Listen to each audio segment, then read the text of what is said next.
Bonjour à tous et bienvenue sur le podcast hebdomadaire de la cellule. Aujourd'hui, c'est un one-shot et nous allons tester Prophétie, un jeu ramené par Adrien dans sa besace. Adrien, ça va ? Alors, c'est Prophétie 2e édition. Adrien, ça va ? Ça va. Tu dis bonjour aux auditeurs quand même ? Non. Eux,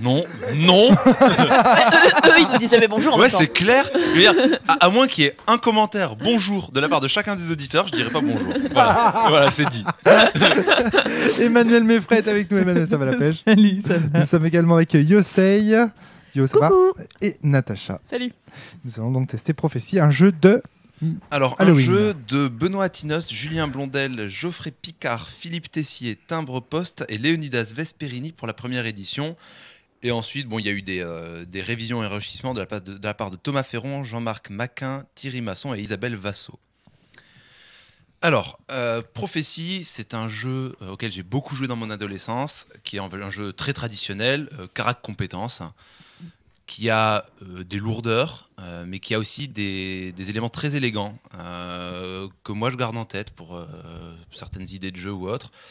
On aura l'occasion de présenter ça, soit maintenant dans l'introduction, soit ensuite. Est-ce que tu pourrais déjà nous parler de l'univers Du jeu, très bien. Qu'est-ce Alors qu'on l'univers joue du jeu, c'est un univers Medfan où il y a longtemps, le monde a été créé par les dragons, par un premier dragon Adrien. qui s'appelle Moriagorn, et il a créé ses fils et ses filles des grands dragons. Et donc chaque grand dragon a été associé à un élément. Il y avait un grand dragon de la terre d'abord, puis un grand dragon du feu, puis un grand dragon du métal, puis un grand dragon de la nature, puis de la magie, etc.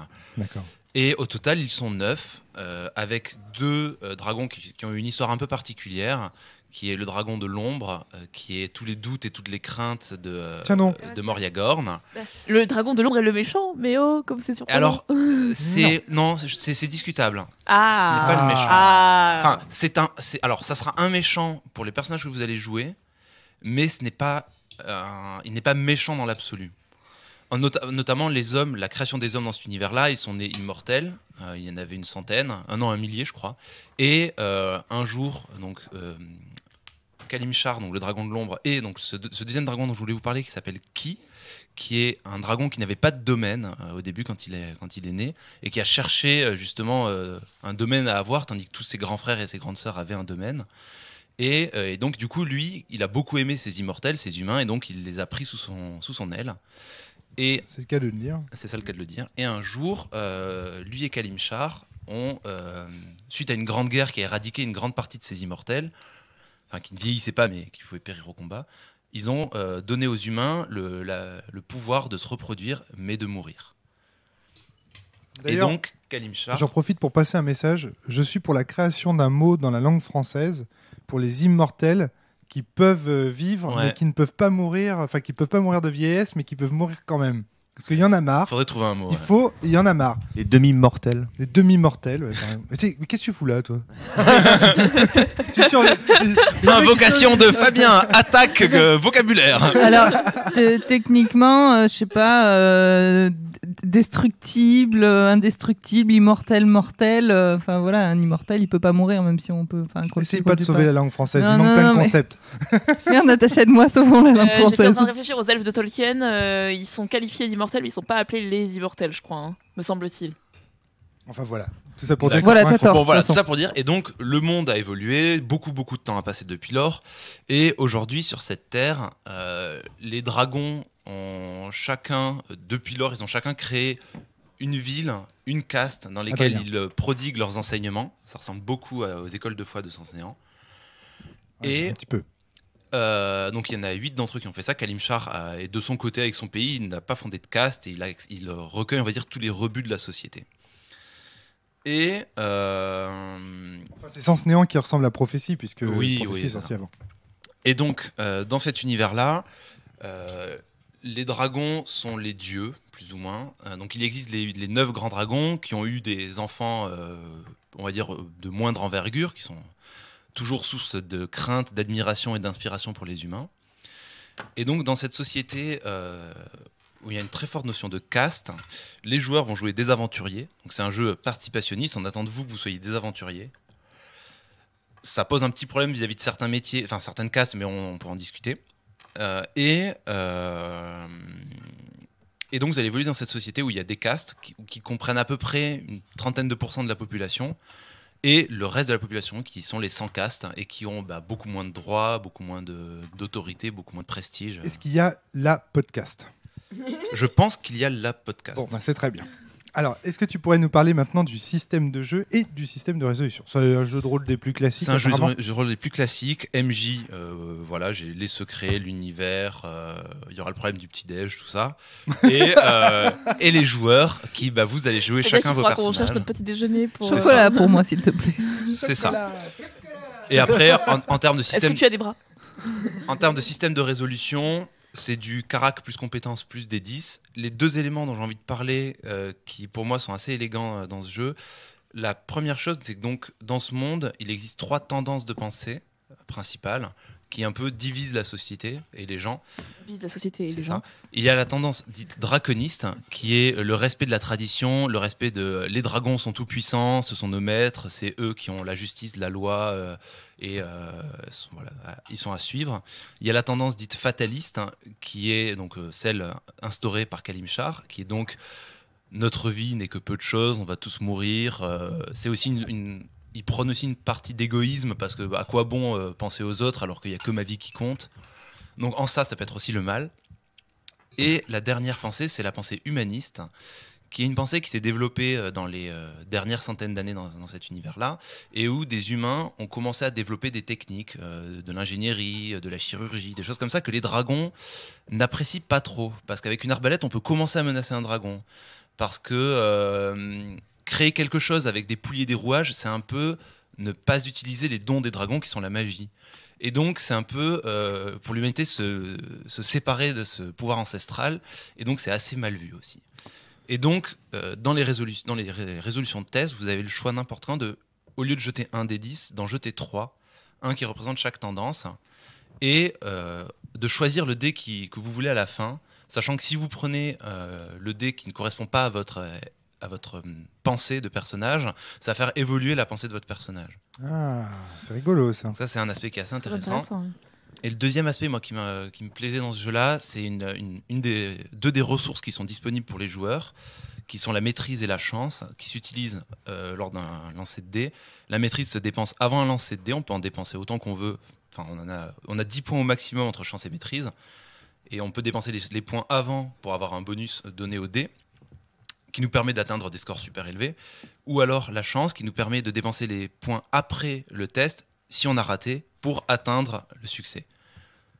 Et ça prône des visions de personnages différentes. J'ai mal à voir ce que ça donne. Enfin, on verra. C'est moteur de jeu parce que ça...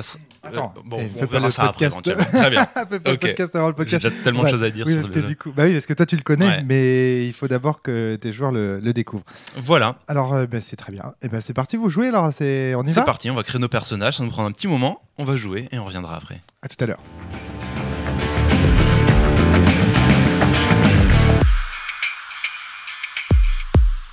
C'est parti, le kiki. Alors, fin de la partie de. Je vais laisser ça en intro. Hein. T'es prévenu, t'auras l'air d'un. Mais il n'y a pas de problème. Donc, fin de la partie de prophétie. Alors, ça s'est passé comment, les enfants ? Qui veut commencer ? Alors, Adrien. moi, je peux donner Partie mon avis typique. de MJ. Pour moi, c'est une partie typique. Alors, moins bourré d'action que peuvent l'être certains scénarios. Mhm. J'ai pris le parti de faire le. J'ai pris. Natacha se prend la Non, tête. mais hein. attends, Natacha. J'ai pris le parti de faire le scénario de base du bouquin qui permet d'explorer tranquillement l'univers, de s'amuser un peu avec le système de résolution, de voir un petit peu, déjà, qu'est-ce qu'est le scénario de base. Oui. Parce que, au final, ça en dit beaucoup sur le jeu. Effectivement, il y avait peu d'action. En même temps, on n'a pas beaucoup joué. On s'est arrêté un petit peu tôt. Mais je pense qu'on aura déjà suffisamment de choses à en dire. Puis de toute façon, je pourrais toujours expliquer sur le reste du jeu a posteriori. Je vois que la fiche a été coupée en bas. C'est marrant. Vous avez fait beaucoup de jets de mouvement, de Non, mais par contre, acrobatie, t'as vu, de- j'avais mis 9 en kiv. T'avais mis 9 en kiv, ça c'est bien. Ouais. Elle a fait un jet de Kiev. Mais non, même pas en plus. Mais L'acrobatie, j'aime beaucoup. Un jet de crobatie. Ok. Me jette pas mes papiers. Fabien, s'il te qu'est-ce que plaît. tu fous là? T'as rien à faire dans Je ce sais pas, podcast, il est en train de foutre Il est le en train de bordel. foutre le bordel. Il fait est en chaud train de me Il dégager. s'installe avec son PC en plus, Il s'installe tranquille. avec son PC, le mec. Je ne répondrai qu'en présence Et du micro. Tu vas encore nous faire des bruits de clavier, c'est ça? Ah, exactement. Non, mais ça m'intéresse ce que vous racontez, mais. Donc t'es obligé de me pousser, Je moi sens- qui suis légitime je prends sur des- le je prends des podcast. Les auditeurs auront compris que je suis l'invisible. J'ai écouté la partie de loin en loin et. Et il tient de la place Et pour un j'écoute. invisible. Voilà, c'est ça. Ah bah. Ouais, c'est invisible, pas intangible. Hein. Exactement. Merci. Voilà. Merci Adrien. On aime bien ta tangibilité. Subtil. Bon alors, est-ce que vous pourriez nous présenter rapidement les personnages, peut-être, ou la fiction? Je ne sais pas comment vous voulez présenter ce podcast. Bah, Tiens. je peux commencer par très rapidement ce qui se passe au tout début de la fiction, de ce scénario d'introduction, Adrien. parce que ça introduit un autre élément important du jeu dont on n'a pas parlé dans l'introduction du jeu, justement. Dans Prophétie, ça fait partie des choses qui sont mal expliquées, peu expliquées. Il y a un chapitre qui parle de compagnies d'inspirés. Oh. Dans Prophétie, les compagnies d'inspirés sont des ensembles d'humains qui sont inspirés par une étoile qui va fédérer un groupe d'humains autour de questions, de motivation, d'une vision du monde particulière, qui transcende un peu les questions, le triptyque fatalité, humanisme et draconisme dans le monde. Et sans que ce soit dit, c'est pas dit que tous les groupes de PJ doivent en faire partie, mais je pense que c'est sous-entendu en fait, parce que c'est ce qui donne la cohérence au groupe de joueurs. D'accord.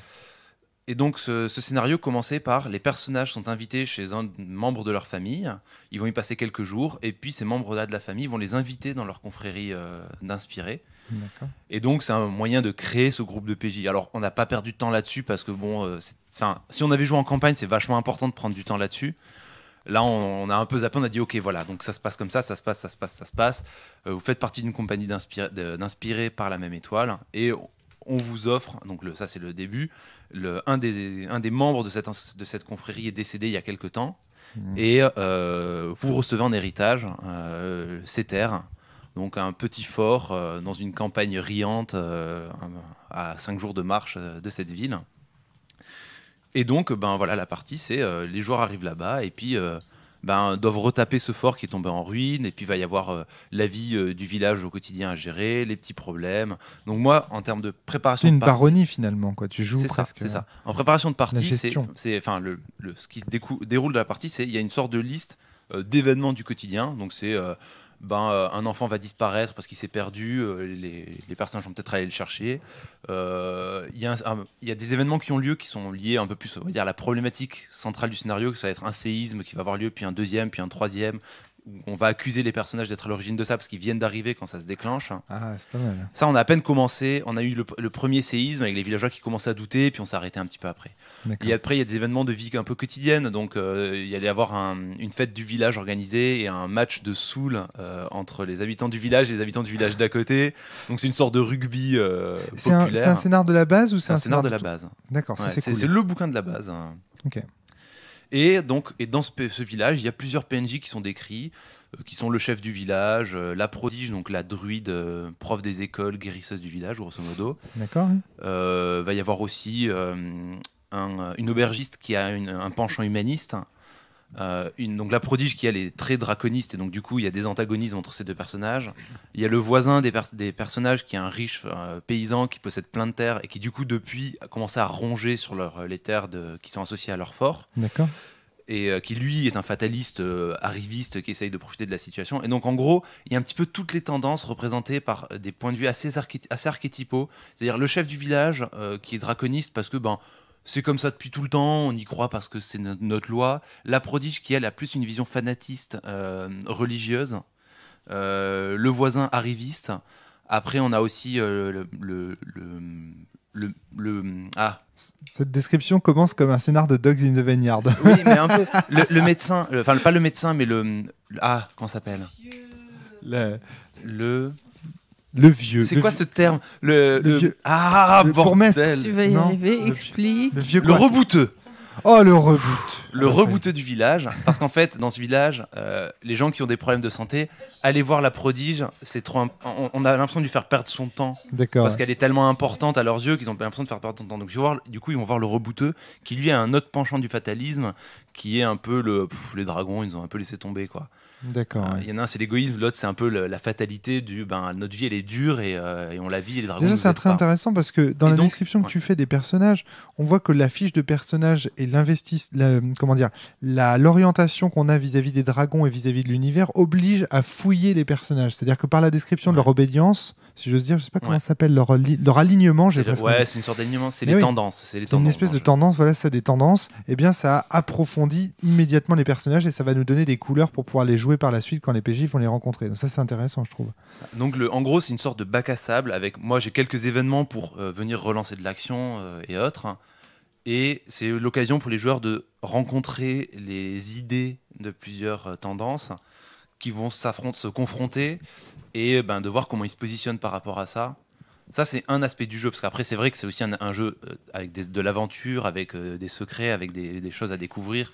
On va dire plus porte Monstre Trésor et compagnie. Mais c'est un aspect qui est central du jeu. Alors, on va peut-être faire le tour pour présenter les personnages un petit peu, voir comment est-ce que les joueurs ont décidé d'affronter ou de se confronter à cette petite vie de village. Natacha. Bah, j'ai très mal choisi. Non, en fait, alors peut-être que j'ai été influencée aussi parce que dernièrement, le dernier jeu de ce type-là que j'ai fait, c'est Warhammer, et donc j'étais partie sur un jeu d'aventure. Et en plus, il me semble qu'Adrien l'avait présenté comme ça, que c'était un jeu d'aventure. D'accord. Donc, du coup, je me suis dit, je vais faire un perso qui est capable d'affronter le monde, quoi. Et dans un monde où il y a plein de magie, je vais faire un mage. Donc j'ai choisi mage. Donc je m'appelais Emerline. En plus, j'avais pris donc une classe d'âge plutôt âgée, donc j'étais pas la dernière classe d'âge, mais ancienne. Donc voilà, qui commence déjà quand même. Plus de 40 ans. Voilà, plus de 40 ans. Commence déjà à ressentir quand même un peu les symptômes De du la vieillissement, en tout cas. Les symptômes. Le vieillissement n'est pas une maladie, Natacha. Là, vu les effets que ça, Ça, se poser des questions. Voilà, donc du coup, j'étais pas très Natacha. forte, pas très résistante, enfin voilà. J'étais plus mentale que physique, on va dire. D'accord. Donc oui, je suivais la loi de, enfin la loi. Mon dragon supérieur, c'était donc Nenya, qui est forcément le dragon des mages. Voilà, que dire Nenya. d'autre, j'avais pris. Ouais, alors, ça, je crois qu'on Nenya. on en a pas parlé dans Le l'introduction. dragon de Finkielkraut, ça gna, gna, gna, gna, gna. Nenya. Non, c'est aussi Oh mon dieu! c'est aussi un des anneaux dans le Seigneur des Anneaux en fait, mais D'accord. Je sais pas si on en a parlé, mais en gros, il y a les 9 dragons, 8 ont fondé une caste. Et donc, la caste des mages est chapeautée par le dragon de la magie, Nenya. gna, gna, gna. Gna, gna, gna, gna. Voilà. Putain, maintenant, tu me fais tellement penser à Finkielkraut, mais c'est terrible. Oh non, ta gueule. Ah non, alors je Putain. suis déjà le BHL du JDR, alors j'aimerais bien éviter d'être le Finkielkraut. J'aimerais bien éviter d'être le Finkielkraut du JDR. Merci. Ça m'arrangerait. Donc Natacha. Donc du coup. Tu dis pourquoi tu dis qu'il était mal choisi au contraire? Alors j'expliquerai après, je termine sur la création. D'accord. Donc déjà la création de perso prend du temps, mais bon ça à la limite c'est pas très en fait ce qui était dérangeant c'est qu'on avait une seule base pour 3, donc voilà, Ouais. ça fait... Ouais. Mais c'est pas très grave, en plus moi j'adore les phases de création de perso, donc je m'en fous. Donc voilà, et du coup il fallait aussi que je choisisse de la magie, donc j'avais un sort de rêve, parce que je voulais faire une rêveuse, un sort de feu et un sort de pierre, et j'avais pris des trucs qui pouvaient, de la magie instinctive qui pouvait donc, selon ce que j'en pensais, ou l'idée que je m'en faisais, servir en combat. D'accord. Ouais, tu n'as pris que des sorts qui se servaient en combat. Oui. Juste, voilà, t'as fait un personnage monomaniaque quand même. Oui, et moi sur sur ce genre de jeu tradit, j'ai l'habitude qu'on me dise qu'il faut minimaxer, et justement d'habitude je minimaxe pas assez.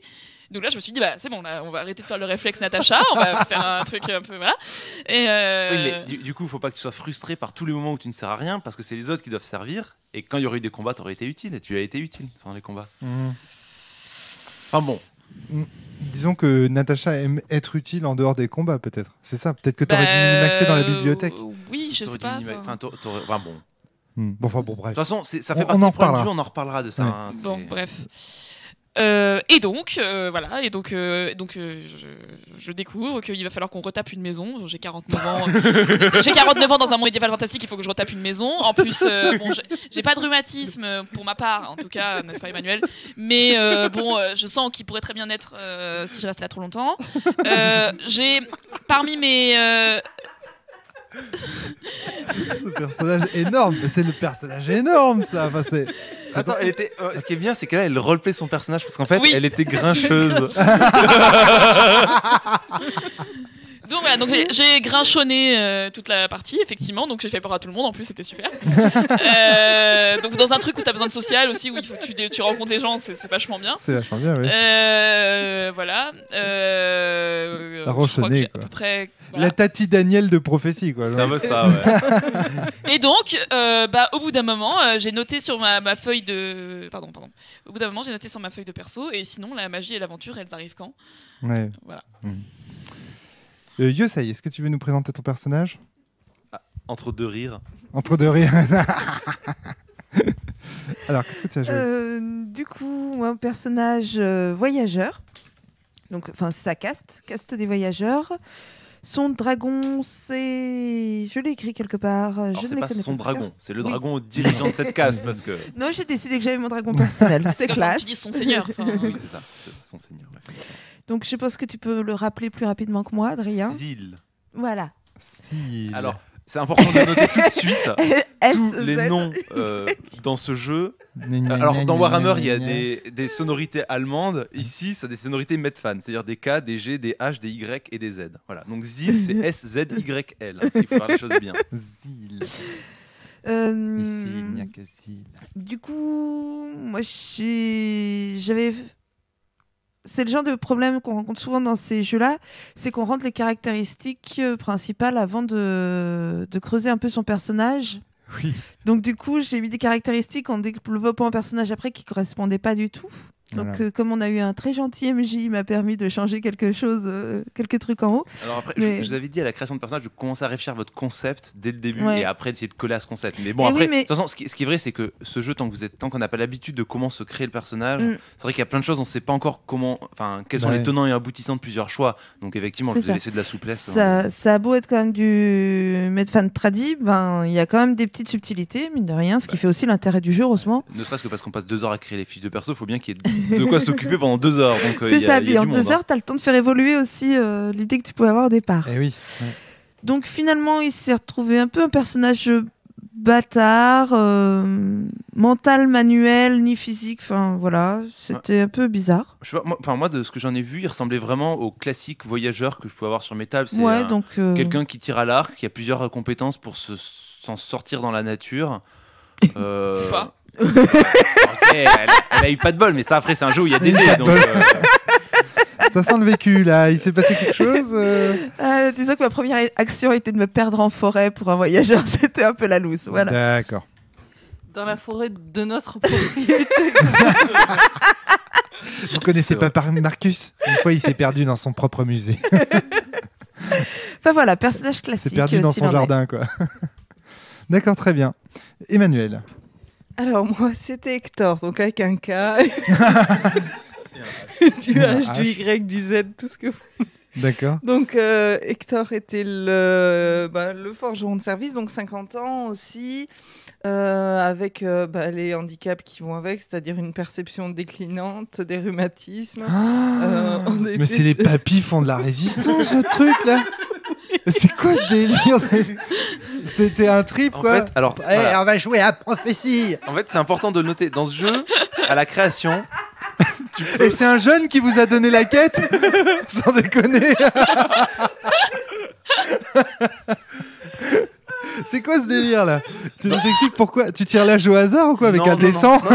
non, t'as le choix. En fait, tu peux choisir Le ton pire, c'est que âge. c'était volontaire. Ah, Tu ben, peux choisir ton âge, et en fait, il y a 5 catégories d'âge qui ont des effets mécaniques. Tu peux jouer un enfant entre 6 et 10 ans, D'accord, ouais. un ado ou un jeune entre 10 et 15 ans, un adulte entre 16 et 40, un ancien entre 40 et 50, et un vénérable au-delà de 51 ans. D'accord. Et ça a des gros effets, c'est-à-dire qu'en fait, un jeune aura certaines caracs qui seront un peu moins fortes, sera moins fort, moins endurant. Par contre, il aura plus d'empathie, plus de perception, plus de choses comme ça. Ok. Les anciens auront aussi moins de force et compagnie, mais plus de présence, plus d'intelligence ou de volonté. D'accord. Ouais. Et ça a aussi des effets sur les points de compétence. Un jeune, il a peu de points de compétence, beaucoup pour un ancien. Et il y a aussi des effets sur... On a des désavantages obligatoires D'accord. Ouais. qui sont tirés un peu au hasard. Ah, On jette au hasard 2 fois, on choisit parmi les 2. Pour un adulte, il y en a un seul. Pour un vieillard, pour un ancien, il y a un désavantage commun et un désavantage réservé aux anciens. D'accord. Donc type rhumatisme cardiaque, aveugle, malvoyant, que sais-je. D'accord. Ouais. Et puis après, il y en a d'autres qui sont réservés aux enfants. Ah, d'accord. Voilà. Oui, ok. Donc ça Donc, crée ça- des personnages qui ont vraiment Oui, c'est des éléments importants Ouais. pour les définir. En Très fait, bien. en général, c'est ça qui définit le plus les personnages au début, qui va leur donner une sorte d'histoire et Oui, d'éléments de jeu. On rigole, mais c'est très Oui, intéressant cela en dit, fait. pour le roleplay, c'était quand même Bah oui. intéressant. Alors, après, ça pousse à la blague parce que quand on veut minimaxer, il y a certains désavantages qui en sont moyennement ou qui sont trop ponctuels et donc du coup vu qu'on peut en prendre en plus pour débloquer des points pour acheter des avantages derrière, on se retrouve avec des moi je sais quand je jouais ado, on se retrouve avec des tables où tout le monde était borgne et tout le monde était lent à l'élocution, si tu veux C'est hamster.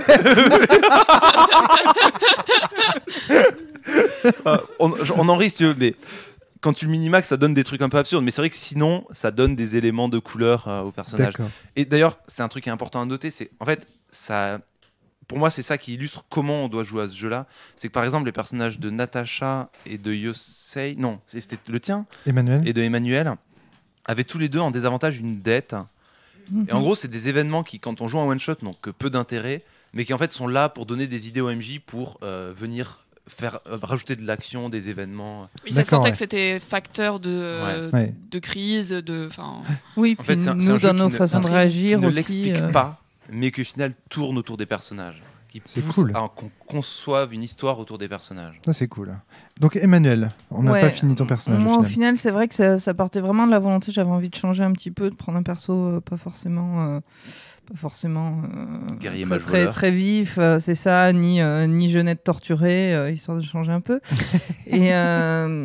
Et là, pour le coup, en fait, je l'ai fait remarquer un moment à Adrien, c'est qu'au fur et à mesure que je prenais les désavantages, les avantages, les compétences, etc., je trouvais vraiment qu'il y avait une cohérence et qu'à chaque nouvel élément, j'arrivais à le rattacher au background de mon personnage. D'accord. Donc j'ai vraiment trouvé que la création était intéressante pour ça. Le seul truc qui n'était aussi, pas j'ai eu cette vraiment 100% RP, c'était le choix de la psychométrie, qui est un espèce de poncif du jeu de rôle où il y a de la magie, quoi. Donc, sinon, tout le reste, ça tenait vraiment la route. Donc ça fait un personnage qui finalement est assez facile à jouer, assez agréable à jouer, et qu'on a presque envie de développer sur de la campagne, quoi. D'accord. Ouais. La fiction, donc on en a parlé un petit peu, les personnages sont présentés. Est-ce que vous avez d'entrée de jeu des scènes qui vous ont motivé, des scènes qui vous ont plu, ou au contraire vous voulez rentrer directement dans la critique du jeu, les défauts, comment alors j'ai l'impression qu'il n'y a pas beaucoup de commentaires à faire sur le jeu. C'est bizarre, je vous sens Sur tous. ce qui s'est passé dans la partie. on peut partir des scènes éventuellement. Voilà, c'est ça, je sais pas. Est-ce que vous avez envie de faire des critiques particulières sur le jeu? Et si oui, qu'est-ce qui s'est passé? Est-ce qu'il y a des choses qui vous ont plu, moins Vas-y, plu? Emmanuel. peut-être. Bah, Emmanuel. finalement, c'était beaucoup des scènes, faire connaissance avec les personnages locaux, s'imposer aussi. Donc Donc du social. beaucoup de social, et puis que je sentais de découverte aussi, un petit peu des enjeux sociaux, même si là, on sentait bien qu'on était sorti des grandes cités, donc que ça changeait un peu par rapport à ce que peuvent proposer d'autres scénarios. Et après... Il y a eu des conflits, il y a eu des... Comment ça s'est passé sur le social? Il n'y a pas eu forcément d'affrontement direct. C'est vrai que ça s'est passé relativement en douceur. On s'est pas retrouvé face à une grosse adversité non plus. Je sais pas si c'est un choix du MJ. Mais vous aviez plein de petites adversités, c'est-à-dire que pour retaper la baraque, vous avez, par exemple, tu as essayé de convaincre l'artisan, le tailleur de pierre local de vous aider. Et tu t'en es pas rendu compte, mais en fait, tu as eu un comportement hyper méprisant vis-à-vis de lui. Parce que lui n'est pas membre d'une caste. Et en fait, t'arrêtais pas de parler de caste face à lui. Bah, j'essayais de savoir lui comment il fonctionnait de son côté Oui, en tant bien que- sûr, dans bien une sûr. autre discipline. Non, mais bien sûr. ouais, Mais d'accord. après, Bien. du coup, je t'ai fait faire des tests d'empathie pour voir si tu comprenais que tu le blessais. Non. Ni Ce que tu ni dis la là-bas. J'ai jeunesse, compris. ni le perso, Et- c'était cohérent. Et donc, t'as quand même pas mal de travail où t'as essayé de discuter avec ses ouvriers, avec lui, pour voir si tu pouvais arranger le prix, parce qu'il essayait un peu de vous arnaquer et compagnie. Et en réparant ses outils, t'as pu l'aider quelque part, et donc il t'a un peu pardonné ça. Alors ça, c'est des choses qui sont passées, on va dire, de mon côté, mais au final, c'est des petits conflits qui ont lieu. La séduction que Yosei a faite sur Myris, J'essaye. la prodige, c'était aussi un jeu un peu ambivalent parce que en même temps, c'est toi qui avais trop en humanisme, non? Non, c'était c'était pas toi. Mais en gros, vous aviez eu quelques comportements qui n'étaient pas forcément très dans le canon draconiste qu'elle respecte, et en même temps, tu la séduisais, donc il y a des jeux de position qui sont là. Ouais, mais j'étais irrésistible aussi. Je veux dire, ça allait J'essaye. au-delà des tendances et voilà. Mais c'est marrant que du coup, tu nous aies pas Emmanuel. complètement cassé sur des comportements comme ça. On aurait dû se faire Bah, foutre dehors, se C'est- faire pourrir parce la que c'était gueule. très léger. C'était très léger, il n'y avait pas encore de gros enjeux. Mais typiquement, là, c'est sur la scène finale où on s'est arrêté, où donc il vient d'y avoir un séisme, et elle, donc Myris, après avoir soigné un peu les gens, prône que c'est parce qu'il y a eu un manquement de vénération des dragons que le village est puni. Et certains villageois prennent position en disant mais c'est bon, arrête avec tes histoires de dragons, ils sont pas là, on est juste entre nous ici. Et alors je sais pas comment vous êtes positionné là-dessus, mais c'est ce genre de situation qui commence à cristalliser les problèmes. Alors on n'a peut-être pas eu de gros clash à propos de ça. De toute façon, il fallait un temps pour que vous connaissiez les PNJ. C'est vrai qu'on a joué lentement. En termes d'autres scènes qui ont eu lieu, vous avez quand même Adrien. exploré la forêt pour retrouver un enfant qui s'était perdu. Donc il y a eu quand même des tests pour le retrouver, de pistage, de connaissance des animaux, pour essayer de voir qu'est-ce que c'était la piste que vous suiviez. Vous êtes battu contre ce lézard. Bon, c'était un combat assez facile, mais il y a quand même eu un enjeu de combat. Moi, je sais pas, oui, il s'est passé la plupart des choses qui se passent dans une partie, sauf qu'elles n'étaient pas à très gros enjeux, parce que c'est une introduction. Mais Emmanuel. C'est vrai que moi j'ai retrouvé vraiment une partie qu'on peut voir, on y a pensé dans un Gone, quand on débute avec, qu'on veut vraiment avoir un aspect Baronique. local, baronique et donc gestion, où effectivement c'est le même type de partie qu'on va retrouver. Il faut que les joueurs prennent le temps de se connaître, de connaître l'environnement, etc. Donc c'est vrai que sur le coup, ça m'a pas. De ce que pas me décrit traumatisé. Adrien aussi, avant de passer la parole à Yosei, ça me fait beaucoup penser au premier scénario du Hurlement qu'on avait playtesté il y a quelques Possible, saisons de ouais. ça. Yosei. Non, je voulais juste rajouter, du coup, c'était une approche totalement différente de nos armies. Unknown Armies. Je vais y arriver, voilà, merci. Qui nous projetait directement dans le truc, on comprenait rien de ce qui se passe, et du coup, c'est voilà, juste deux approches complètement différentes pour un scénario d'introduction d'un jeu tradi, où là, c'est justement voilà, plus en douceur, on a le temps de vraiment se connaître. Ouais, connaître ça t'avait le marqué ça la monde, dernière fois. Là, justement, c'était plutôt effectivement une entrée douce en matière dans un univers, des discussions. T'as pas fait des Et- gros enjeux, des gros conflits. non, non. Je Il y a- dis pas alors il y en que- aurait eu au fur et à T'as pas- mesure. C'est-à-dire que le scénario tel qu'il aurait dû se dérouler, il y aurait eu des événements de quotidien pour vous familiariser avec le système de jeu. Parce que c'est ça, hein, le match de Soul, c'est quoi? C'est l'occasion de faire des tests d'acrobatie, des tests de force, des tests d'endurance Je vois pas Yosei. pour gagner le Tu peux match. l'éteindre? Tu pourrais éteindre la lumière, s'il te plaît? J'arrive pas à voir Yosei en fait. Tiens, vas-y. Et tu vois, tu suis le fil, voilà, c'est ça. Excuse-moi, Adrien, je t'écoute. Ouais, donc je disais, le match de Soul, c'était l'occasion d'avoir des tests avec peu d'enjeux pour appréhender le système. Donc ça, on l'a pas fait, hein, mais c'était ce qu'on aurait fait juste ensuite. Et puis au fur et à mesure, il y aurait eu d'autres tremblements de terre, on vous aurait accusé d'autant plus. Ouais. Votre voisin qui convoitait vos terres aurait motivé une partie de la population à essayer de vous foutre dehors. Donc là, il y aurait eu vraiment des gros enjeux. Et à terme, il y aurait eu la cause de ces séismes qui se seraient révélés. D'accord. Vous voulez Oui. savoir? Natacha. Moi, je trouve que du coup, pour un one shot, ça met du temps à se mettre en place, en fait. Enfin, C'est un jeu qui est enfin, comme beaucoup de jeux tradis, c'est un jeu qui est destiné à la campagne. je- 36-15, frustration. Ouais, oui, voilà, ouais. je ne referai pas mon éternel refrain sur En les one shot versus campagne, mais bon. Moi, en fait, ce que je peux dire à Natacha, c'est que les vrais aspects frustrants de ce jeu, c'est. Moi, j'avais l'impression que vous les subissiez un petit peu, mais après, c'était que le tout début, donc pour vous, c'était encore. Enfin, c'était peut-être pas encore frustrant, mais c'est que ce jeu propose de jouer. Vous pouvez choisir des personnages jusque dans 8 castes. Ces castes, ça va du combattant Il y a combattant, protecteur, une sorte de paladin, une sorte de druide qui s'appelle prodige, des mages, des artisans. Et puis après, il y a des commerçants et des érudits. Et quand on s'imagine une partie où des joueurs, il y a à la fois un combattant, un érudit et mettons un voyageur, chacun d'entre eux va avoir des problématiques et des objectifs qui sont complètement différents. Ne serait-ce parce que c'est une vision du monde différente. Et donc on va se retrouver avec un voyageur qui veut voyager et explorer, un érudit qui veut passer son temps à lire des bouquins, éventuellement discuter avec les gens du cru pour apprendre les légendes locales, et un combattant qui va chercher un forgeron pour avoir une bonne arme, qui va lancer un duel contre un mec local, qui va essayer de se faire recruter pour pouiller des ennemis. En gros, chacun ayant un domaine où il est compétent. C'est-à-dire ce que tu dis du minimaxage, c'est qu'au final, même si tu ne minimaxes pas, ta caste fait que tu es bon quelque part. Et donc, les personnages sont des outils qui sont bons quelque part. Et donc, dans une partie normale, il y a des moments où le guerrier combat, et les autres se font chier, parce qu'un combat peut durer 1 heure. Un duel d'un combattant contre un autre bon combattant, c'est 1 heure de jeu. Parce que y a des ça pousse aussi à... Il y a des compétences d'esquive, de contre-attaque, de coups gratuits, de riposte, de machin. Enfin, c'est compliqué. Un mage qui veut faire un scénario dans un monde onirique en franchissant un portail, il peut y aller tout seul, parce que les autres sont pas mages. Les autres se font chier. Un érudit qui va dans une bibliothèque pour discuter des légendes et compagnie, tous les autres se font chier. Et en fait, le syndrome central qui rend ce jeu pénible, c'est ça. C'est comme... Et au final, c'est ce que tu as retrouvé un petit peu ici. C'est que toi, tu avais fait un personnage combattant, Natacha. parce que tu avais des sorts de combat, Natacha, ouais.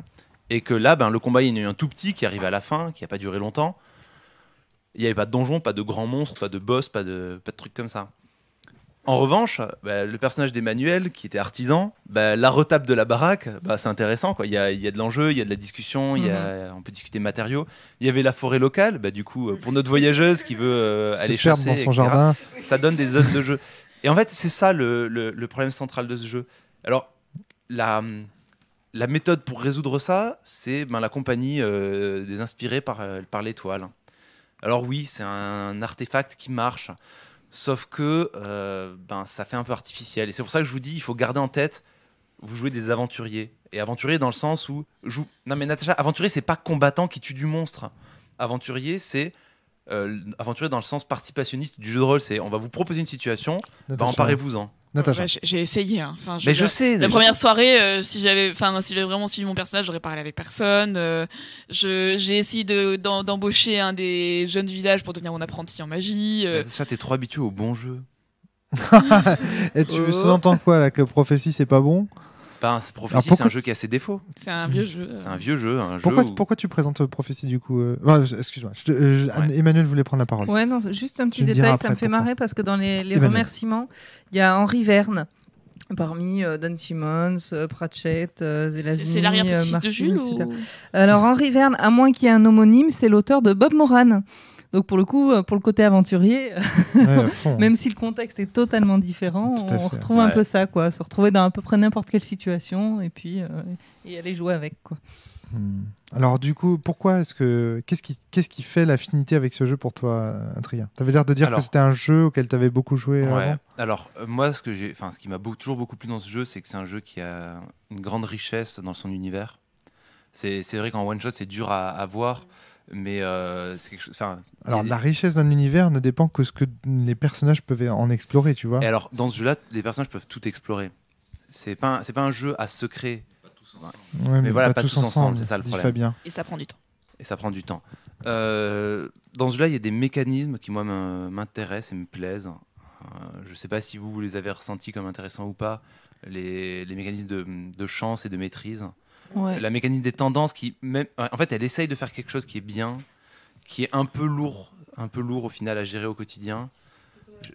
Alors, j'ai du mal à savoir comment c'est décrit dans la base. Moi, je trouve qu'on l'a pas assez. Alors, j'aimerais bien que vous m'expliquiez parce que là, je ne suis plus. La chance et la maîtrise déjà. Je voyais Emmanuel qui disait ça a l'air cool. Et après, on verra pour la tendance. Ouais, je vais laisser Adrien expliquer parce qu'il le fera mieux. Mais il parle tout seul depuis tout à l'heure. Je parle tout seul, donc allez-y un petit peu. Ok, d'accord. Donc, la chance et la maîtrise, ça permet de remodifier un peu les jets de dés. L'idée, c'est qu'après un jet de dés raté, on a des points de chance qu'on peut utiliser pour augmenter notre résultat. D'accord, ouais. Et la maîtrise, c'est plutôt avant qu'on va y faire appel, c'est-à-dire on est dans un domaine qu'on est censé maîtriser, donc on rajoute nos points de maîtrise de façon à augmenter à l'avance notre jet de dés. D'accord. Et l'un et l'autre se regagnent. La chance quand on rate un jet de dés et la maîtrise quand on réussit un jet de dés sans faire appel ni à l'un ni à l'autre. D'accord, ok. Donc c'est un mécanisme moi, que j'ai trouvé vachement intéressant. Mine de rien, je pensais, comme c'était un point par un point, que ça allait être assez faible et je trouve que ça nous a pas mal sauvé la mise. Tout le monde a l'air d'être d'accord. C'était vraiment intéressant. Et puis c'est vrai que ça, en plus on fait pas forcément appel, en tout cas moi de mon côté j'ai essayé de pas faire appel à l'un ou à l'autre au petit bonheur la chance ou selon ce qui me restait, mais plutôt selon le type de jet que je faisais. Ouais, pareil. Natacha. Oui, c'est logique. Enfin, les termes, en tout cas, nous y incitent fortement. Ouais. Et du coup, il y a une vraie cohérence là-dessus. Donc, ça fait un petit mécanisme que je trouve pas si lourd que ça à gérer. Non, qu'on a pigé facilement. Non, celui-là, il est pas lourd. Il est très élégant. Qui est assez classe. Après, c'est vrai qu'il y a le système des tendances Alors, qui est la là, tendance. un petit peu plus complexe. Natacha, est-ce que tu veux le présenter? J'ai l'impression que. Essaye si tu veux. J'espère que je vais être à peu près clair. Donc la tendance correspond aux trois grandes croyances de l'univers. Donc est-ce qu'on fait confiance aux dragons? Est-ce qu'on est vraiment ancré dans l'ancienne religion, si on peut dire en tout cas, donc tendance dragoniste. La croyance qui émerge des techniques humaines, donc humanistes, où en fait on va plus faire confiance aux nouvelles technologies. Et c'est pas la tronçonneuse, la nouvelle technologie. Non, C'est technique. Voilà, si tu préfères, pardon. c'est ça, c'est la Par exemple, roue, non, c'est la chirurgie. Ah, quand même. C'est la Les mécanique, engrenages, les engrenages, des trucs comme Ah, ça. c'est cool. Les armes mécaniques, typiquement l'arbalète. L'arbalète, c'est interdit. Bien sûr. Et les explosifs. Ah, il y a quand même de cette dynamite un La peu. poudre noire. D'accord. Et enfin la fatalité, donc qui est liée au dragon Kalimchar, avec pas de Y. Kalimchar, Avec, mais un H. Mais un H et un K. qui est là plus pour dire à quoi bon quoi. De toute façon, là vous vous débattez dans un monde sur lequel vous n'avez aucune prise. C'est à la fois D'accord. l'égoïsme, la dépression. C'est quoi ce système de tendance? C'est juste une couleur pour vous, pour faire du roleplay? C'est-à-dire que chacun d'entre vous dépend d'une de ces tendances? Ou alors est-ce que ça vous apporte des bonus de les jouer? Est-ce que vous êtes récompensé pour le fait de le jouer? Alors, c'est dur d'y répondre parce que on n'a pas, j'ai pas tout exposé du jeu, parce que sinon on aurait passé encore plus de temps à la création de personnages et autres. Les tendances, donc elles ont deux effets. Un, ça doit vous indiquer comment jouer votre personnage. C'est-à-dire qu'un personnage qui a 5 en dragon, il voit un mec qui manie de la poudre à canon, il se pose même pas la question, il va essayer de l'accuser en justice, de le tuer s'il en a la capacité immédiatement. C'est interdit, donc il le fait immédiatement, il se pose pas la question. Quelqu'un qui a 5 en fatalité, il va être égoïste au possible, ça va être un connard fini, un arriviste, un suicidaire, enfin bon. Et donc ça guide votre manière de jouer. Ensuite, ça a des effets en jeu qui sont limités à quelques cas. Donc là, on les a pas joués, mais par exemple, pour un prodige, ils ont des pouvoirs de soins qui dépendent de leur score en dragon. D'accord. Donc s'ils ont peu en dragon, ils peuvent peu soigner. Donc là, ça a un effet qui est très limitant. D'accord. Et il y a plusieurs effets où ça intervient. Et donc ces scores quand même, ça nous Natacha. permet aussi de jeter 3 dés au lieu de 1 sur certains jets, quand on veut en fait. Sur tous les jets de test, au lieu de ils peuvent jeter soit un dé, soit faire appel aux tendances et jeter un dé par tendance. Donc avant de jeter les dés, on dit je vais utiliser la tendance dragoniste par exemple, et on a un dé de couleurs qui correspondent à chacune de ces 3 Oui, tendances. parce que j'ai vu qu'il y avait des dés colorés. Il faudra que tu nous expliques ça aussi à un moment donné. Du coup, quand on veut lancer, le dé de dragoniste, c'est rouge, le dé d'homme c'est blanc et la fatalité c'est noir. D'accord, ok. Donc on les lance les 3 avant. Par exemple, je lance, je dis je vais utiliser la tendance dragoniste. 2 cas de figure, soit ma tendance dominante, c'est effectivement, le score principal est effectivement dans ma tendance dominante. D'accord. Alors, c'est pas tout à fait ça. En gros, comme elle le dit. Non, mais si, c'est presque ça, mais il y a une petite nuance. Comme tu le dis, en amont, tu déclares ta tendance dominante à toi. C'est-à-dire qu'a priori, je suis noble, je garderai celle-là parce que c'est ce que je mets en jeu. D'accord. Donc Ouais. c'est ta tendance la plus élevée. Et en cas d'égalité, tu choisis. D'accord. Tu jettes tes dés. Et là, après, tu peux voir ce que peuvent t'offrir les différentes tendances. T'as la valeur qu'a fait le dé du dragon, la valeur qu'a fait le dé humaniste et la valeur qu'a fait le dé fataliste. Si, et là, tu peux faire le choix, tu peux choisir le dé que tu veux. Même le plus élevé ou pas. Ah oui, j'ai pas compris ça. Oui, en fait. oui, t'es pas obligé de choisir le plus élevé. C'est ça la petite nuance que t'avais pas. C'est que tu peux te dire, ok, si je prends mon dé dragon qui fait 4, ça me permet de réussir ric-rac, mais c'est bon, je reste dans mon optique Dans de mon dragon. obédience, Voilà. ouais, dans ma tendance. Par contre, si je prends le 10, Ouais, c'est intéressant. à côté de fatalité, je peux faire un critique, je peux vraiment faire un score de ouf et avoir des bonus derrière. Mais- Par contre, du coup, je cède à la facilité. Ça me tu fait vois. penser à Miles Christie, tout ça, tiens. Ouais, du coup, j'avais pas bien compris Natacha. ça, et c'est pour ça que, en fait, je trouvais qu'on l'avait pas assez souligné, mais c'était parce que, en fait, j'avais pas compris. J'ai peut-être pas assez passé de temps. En fait, il y avait tellement d'éléments décrits. Et je m'attendais à plus Natacha. d'importance du RP dans ce truc-là où il faudrait absolument, enfin, les règles nous diraient absolument de décrire nos actions. Et de décrire l'action dans le jeu en fonction de la couleur qu'on vient de donner au jet, quoi. Il n'y a pas eu d'obligation, il n'y a pas d'obligation du coup de. Bah, pas d'après ce que j'ai compris. Non, Mais il y a peut-être des conséquences par contre. En combat, il y a des effets sur les critiques qui sont obligatoires, par exemple. Mais c'est vrai que le reste du temps, tu peux donner de la couleur, une teinte. Moi, en général, sur les actions qui étaient importantes, je demandais aux joueurs de le mettre, que ça se mette en avant. Ah, là, c'est vraiment dommage parce que du coup, tu as un Ouais, système qui paraît séduisant et au fait, c'est En fait, inerte le du point de problème, vue c'est qu'il y a plein de mécanique. situations, c'est compliqué à mettre en avant. Mais en gros, l'effet, c'est que ce choix-là, même s'il n'a pas d'effet sur la fiction immédiate, il a un effet sur le personnage, qui est que selon le choix que tu fais, de conserver ton dé ou non, enfin le dé prévu ou non, Ouais, c'est là que tu vas pexer en fait, tu vas augmenter des alors points. c'est pas des pecs, mais en gros, ça fait évoluer tes tendances. Ça va mettre Ouais. des petits points sur l'une, sur l'autre, et ça peut les faire évoluer. Bah, du coup, même si tu peux pas décrire la couleur de ton geste, tu peux au moins décrire ce que ça te fait intérieurement. Ouais. D'accord. Mais Je ouais, sais le que jeu je met pas pense- l'accent sur ça. Ouais. Je Dieu pensais sait. plus, c'est pas le geste qu'il faut décrire, mais c'est l'intention qu'il y a derrière, quoi. Le pourquoi t'en arrives à faire ce geste-là, et je trouve que c'est plus C'est comme ça qu'il exact- faudrait le prendre. C'est exactement la dynamique de Miles Christie. Où parfois tu peux. Bon, tu as globalement. J'explique pas que Miles Christie c'est trop complexe, mais tu as globalement un effet comme ça. Et donc, toi, tu vas engager le dé, mais tous les autres joueurs autour de la table, ils voient que tu engages ce dé-là. Et donc, à un moment donné, ils pourront, au cours du scénario, pour t'affaiblir ou pour te dire oui, mais la dernière fois, là, quand tu as convaincu le gars, tu l'as convaincu contre tes principes. Je l'ai vu dans ton regard. Sous-entendu, en fait, ils font du méta, c'est-à-dire qu'en fait, ils ont vu le joueur choisir un mauvais dé, enfin, un dé qui, tu vois où je veux en venir, Ouais, Adrien. bien sûr. Mais Et en ça, fait, il y a c'est ce sur les mec-là dans Miles Christie et Ça, c'est un truc que je fais C'est vachement bien. sur les jets de dés à enjeu. Typiquement, à un moment donné dans la partie, le personnage de Yosei essayait de cerner. Ils étaient au repas organisé par le chef du village, donc il y avait un peu tous les PNJ importants qui étaient présents pour se rencontrer. Et donc, elle a essayé de cerner les gens présents. Et en fait, elle a gardé le dé humaniste. Et donc, à ce moment-là, la prodige l'a regardé l'air suspicieux. Alors, je sais pas si pour vous, vous l'avez compris que c'était parce que c'était ce dé qui avait été choisi. Moi, je l'ai joué comme pour ça. Et en général, j'essaye de le faire sur les jets à enjeu. Sur les jeux à enjeu, je vais vous le demander. Et le problème, c'est que c'est vrai que tous les jets ne sont pas à enjeu parce qu'on est dans un jeu qui pousse à lancer souvent les dés. Parce qu'il y a la chance, la maîtrise, donc du coup on a intérêt à jeter des dés pour dépenser ses ressources, en gagner, parce qu'il y a plein de situations où on se retrouve à jeter des dés, et il n'y a pas tout le temps un grand enjeu derrière, et donc c'est vrai que des fois c'est pénible de demander, oui pourquoi t'as gardé la fatalité, j'ai essayé de pister un chevreuil, quoi, c'est bon, le faire de façon fataliste ou humaniste, c'est peu porteur de sens à ce moment-là. Après, peut-être justement se servir de ce scénario qui est assez lent et qui est là pour qu'on apprenne, pour expliquer aux joueurs que ça devienne un réflexe doucement, qu'ils ne sont pas obligés effectivement de le faire à chaque fois, comme quand j'ai tué un lapin, mais leur donner le réflexe doucement de le faire sur les choix importants. Ouais.